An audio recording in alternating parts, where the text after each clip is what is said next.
4 लेन पर मंडी इलाके में सड़क से मलबा हटा दिया गया है और साथ ही डोजर पर बड़ी बड़ी चट्टानें गिर गई हैं और डोजर ऑपरेटर और सड़क किनारे खड़े लोगों ने भागकर अपनी जान बचा ली, जिससे कि कई जानें जो बच गई, लेकिन कुछ नुकसान भी इस दौरान हुआ। लेकिन मौके पर अफरा तफरी मच गई। जानकारी के मुताबिक चंडीगढ़ मनाली हाईवे 8 से 10 जुलाई के बीच में भारी बरसात के बाद में 7 दिन तक पूरी तरह से बंद रहा। 2 दिन पहले ही इसे वन वे किया गया और सड़क को साफ किया जा रहा था, लेकिन इसी दौरान पहाड़ी से बड़ी बड़ी चट्टानें डोजर पर गिर गई और उसी दौरान की ये तस्वीरें आपको दिखा रहे हैं। तो ये वीडियो आप देखिए किस तरह से बड़े बड़े पत्थर नीचे गिर रहे हैं। हालांकि रास्ता पहले ही बंद हो चुका था, लेकिन उसके बाद लोगों को आवाजाही में दिक्कत ना हो इसके चलते वन वे यहां पर खोला गया था रास्ता, और बाकी जो रास्ता था उसे यहां से साफ किया जा रहा था, मलबे को हटाया जा रहा था। और उसी दौरान एक बार फिर से पहाड़ से बड़ी बड़ी चट्टानें नीचे गिर गई और एक बार फिर से एक बड़ा हादसा हो गया। हालांकि लोग जो वहां पर थे मौजूद, वो मौका देखकर वहां से साइड हो गए, लेकिन इस दौरान आप देखिए कि कुछ नुकसान भी हुआ है।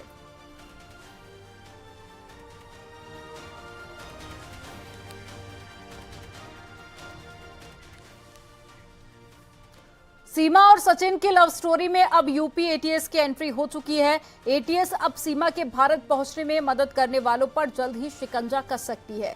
दरअसल सीमा हैदर ने इंडिया में एंट्री के लिए जो रूट लिया, उसकी वजह से वो एटीएस के रडार पर है। और साथ ही अवैध तरीके से भारत में घुसने का असल मंसूबा क्या है, क्या सीमा सच में सचिन के इश्क के लिए भारत आई है या फिर प्लान कुछ और है, एक रिपोर्ट आपको दिखाते हैं।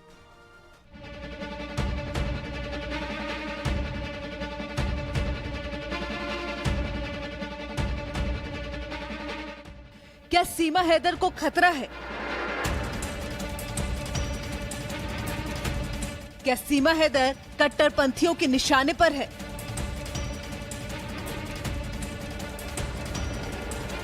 क्या सचिन और सीमा की पहेली एटीएस ने सुलझा ली है? पाकिस्तानी सीमा गुलाम हैदर और नोएडा के सचिन की लव स्टोरी के चर्चे लगातार सुर्खियों में हैं। सीमा और सचिन शादी कर चुके हैं। सीमा हिंदू धर्म अपनाने का दावा कर रही है, मरते दम तक भारत ना छोड़ने की बात कर रही है, लेकिन खुफिया एजेंसियों को अभी तक सीमा की सच्चाई पर ना तो यकीन है और ना ही उसके बताई गई कहानी पर भरोसा है। इसीलिए अब यूपी एटीएस ने सीमा की भारत में एंट्री को लेकर नए सिरे से जांच शुरू कर दी है। दरअसल सीमा हैदर की माने तो वो पहले पाकिस्तान से दुबई और फिर दुबई से नेपाल आई, फिर नेपाल में सचिन से एड्रेस लेकर भारत पहुंची। और अहम बात ये भी है कि बिना किसी वैलिड डॉक्यूमेंट के उसने बॉर्डर क्रॉस भी कर लिया और बड़ी ही आसानी से ग्रेटर नोएडा सचिन के पास भी पहुंच गई। एटीएस को इस थ्योरी पर शक है और सूत्रों के हवाले से खबर ये भी है कि सीमा को बॉर्डर पार कराने के पीछे किसी एजेंट की भूमिका भी हो सकती है, जिसकी तलाश की जा रही है। साथ ही सीमा की कॉल डिटेल्स और उसके बयानों की पुष्टि पर भी एटीएस की टीम काम कर रही है। पाकिस्तानी महिला सीमा हैदर के नोएडा पहुंचने की जांच यूपी एटीएस ने भी शुरू कर दी है। नोएडा के युवक सचिन मीणा से सीमा हैदर का प्रेम संबंध है और इन दोनों ने काठमांडू में शादी भी कर ली है। पाकिस्तान के कराची की रहने वाली सीमा हैदर पहले कराची से दुबई पहुंचती है, फिर दुबई से नेपाल और नेपाल से अपने 4 बच्चों के साथ नोएडा पहुंच जाती है। वहीं लगातार मीडिया में बयानबाजी और इंडिया के लिए प्रेम दिखा रही सीमा गुलाम हैदर अपने ही देश के कट्टरपंथियों के निशाने पर भी हैं। हाल ही में कई ऐसी धमकियां भी सामने आई हैं जो सीमा और सचिन के लिए अच्छी खबर नहीं है।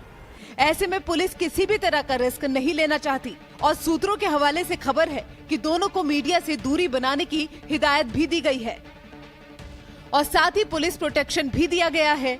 सीमा और सचिन के ग्रेटर नोएडा वाले घर पर 2 पुलिस कर्मियों को तैनात किया गया है। इस पूरे रूट में कौन कौन सीमा हैदर की मदद कर रहा था, उसके कनेक्शन और उसके मोबाइल की डिटेल जानने में अब यूपी एटीएस भी लग गई है। 5वीं तक पढ़ी सीमा हैदर फर्राटेदार हिंदी, अंग्रेजी और उर्दू बोलती है, लिहाजा एजेंसीज को उस पर आईएसआई का एजेंट होने का शक है। कैमरामैन गोपी गिरी के साथ ऋषभ मणि त्रिपाठी, न्यूज़ 18 लखनऊ।